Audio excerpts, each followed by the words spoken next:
giingon nga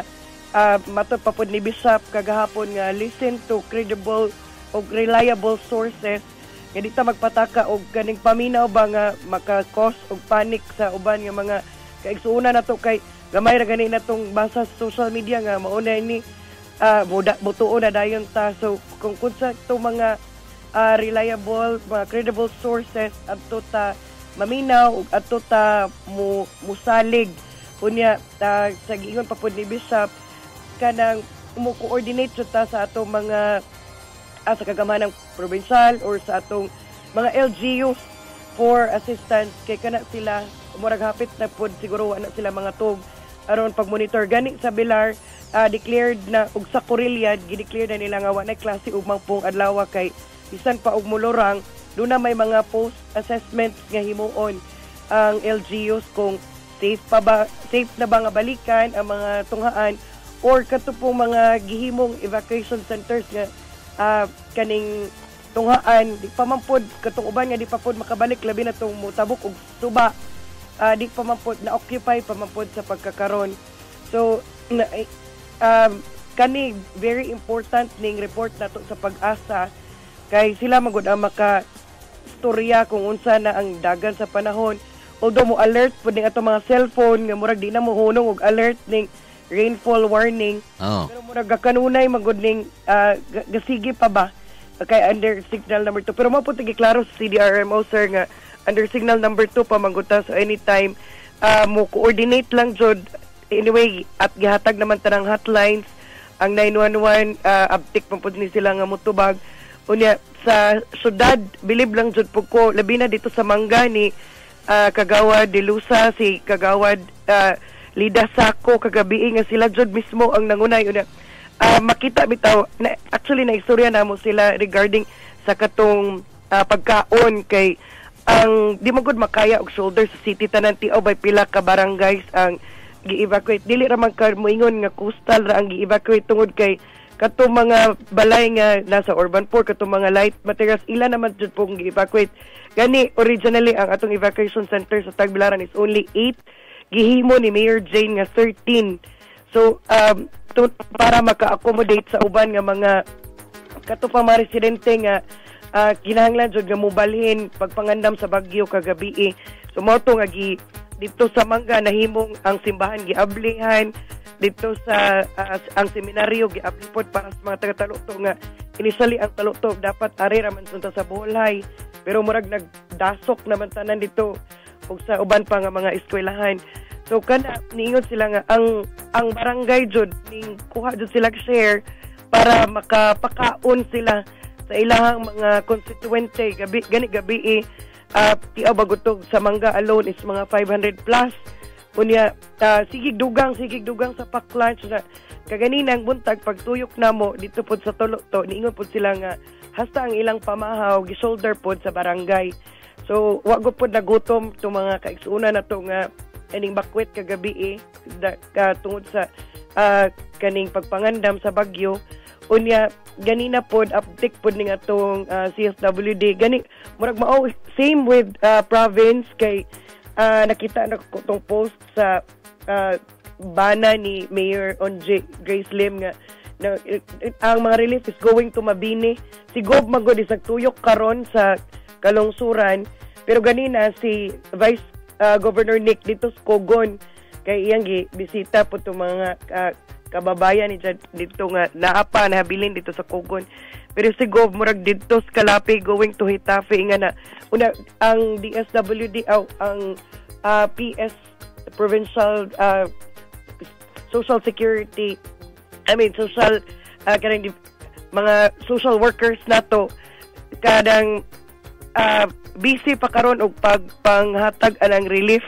So naa ni katong lahi pa tong diri sa city lahi tong nakabalot nga nasa plastic nga relief lahi po tong nakabox nga gikan sa DSWD. So hopefully ang panahon di makisama na unta ingani nga mo balik na pud og haguros ang hangin kay daghan magupong na concern pod sa ilahang mga pamuyo ba labi na tong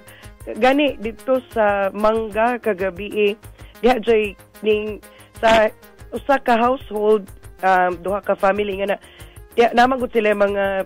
manukan na adjay usa nga nagpabilin mostly kuno katong niingon to mga taga CSWD nga ang head of the family ang laki mao jud kuno yung mahabilin nga ilagog kuno pong gipasabot nga mauni ang risk unsay gani may tabo basin dili na may makarescue to the last minute para atong audit pero na maningkamot na lang kuno pud sila tungod kay dili nila dili na mabiyaan ilang panginabuhi katong mga manukan man to nga ilang katong dito sa Mangga kagabi unya kay nakauli naman tanan mostly gamay naman lamang ni kay kani po mga barangays nga gi-mention sir nga wa pa makauli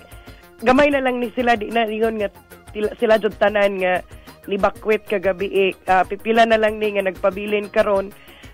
mao na lang po ni mo gipadayon og assess og gi-clear sa taga CDRRMO pero mo lagi it's the family's decision man good kay sila man po nakaibaw sa ilang Pinoy-anan doon naman po pareha sa Mangga kagabi niabot og 64 tong initial nga households nga gi-accommodate sa Mangga Elementary School pero ang ending pag close nila sa registration wa na gyud siya na insakto nga 64 tungod kay crowded magod ni open lang sila og 14 ka mga classrooms na imagine sa usa ka household daghan sila pamilya na duha ka pamilya na tulo ka pamilya so maghuot ang uban out of katong 64 households na uban nga ni desisyon nga muulik na lang unya ato ilang mga paryente or mga silingan nga dunay mga concrete houses kay aron pud sigurong gani sa katong sa Mangga dihay bedridden nga gi-evacuate kagabi pero gihatagan pud sa solo nga classroom or katong solo nga area nga di pud siya matandog na daghan pud tag mga PWDs kaning mga senior citizens nga diha gani ang ilang mga pets kay nabita po na sa atong advisory nga secure your pets during storm sa mga katalagman o sa mga emerhensya diha gidaan nila ilang mga iro mga iring katong mabitbit ila pod nga gi-secure kagabi kauban atong mga katong mga ining bakwet jud labi na tong dito sa mga coastal roads unya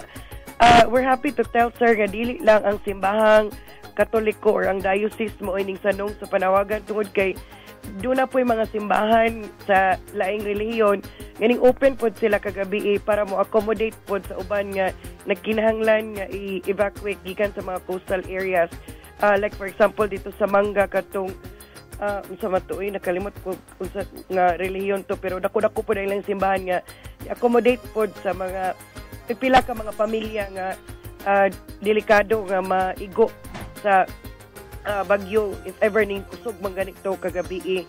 so inga na actually karon ni ako pang i-try og contact si ma'am kaning head sa CSWD kasi sila magud ang in charge sa mga relief kung unsa tong uban pa nilang ang ipanghatag si Ma'am Lucille Clarin pero mo lagi maragdi pa nimo sila gani kaning mga taga CDRRMO just like PDRMO nag half day na sila tungod kay wa pa sila yung mga tog sa kuno sila unya ang uban pod ning ang CDRMO for now ang operations lang jud ang nabilin ang katong mga heads nila tuaning nangatog sa jud kuno matud pa so di pa sila makahatag na tog exact jud nga final report regarding aning atong sa pagpangandam o sa gihimo nga operation nila with bagyong Tino so hopefully mga by tomorrow siguro or di naman po holiday o mapong adlaw makakuha na taog mga exact figures kung pila jud pero so far wa man po casualty nga na report sir gani katong mga maayo jud ang preparation gani dito po sa Mangga katong mga dagko kuno nila mga kahoy natabang ra nila og puong kay simbako mga bali unya pagtuyok namo sa kabawan nga nihawa man pud ingon nga dagko nga mga sanga or mga kahoy murag ato lang jud sigurong i-follow up ning mga reported nga mga nangalaka nga mga karsada kay gani dito sa amua sa Iwon ka ni nalaka na lang unahan ang nga part napit sa Dream Falls katong panahon sa Udet nga wa jud pag-ii ang sibilya bitaw mga heavy kaning mga dump trucks kay tungod kay kanabang huyang kanang dapit sa suba. So mao na po ni nahitabo atong unahan nga portion, pero matud pa sa mga sa LGU sa Sevilla bakwit na kuno putong mga pamilya nga naa diha nahimutang sa duol-duol nga kato nga part jud nga mura magud og nahugmo na ng karsadaha. So delikado ug muuwan pa jud og dugang karong gabi or in the coming days. Posible nga mobigay na jud nga kasada kay mura magud sagling takilid na ang pikas nga portion sa karsada. So ang kanila man siguro mga kalungkuran mo atong i-follow up or i-assess, pero so far diri sa Tagbilaran maayo man ang ilang ang pagpangandam, ang ilang kuan sa rescue or pagtubag sa mga panginahanglanon sa atong mga kaigsuunang Tagbilaranon. Unya gani bisan si Mayor Jane nga on bed rest, siya mismo nagpatawag og meeting kauban ang mga heads or ang kaninga team sa CDRMO. So very hands-on ang tanan, including sa provincial government. Hopefully, wala man po yung mga dinagko nga mga disaster or mga reports compared to sa atong nakita karon sa Cebu City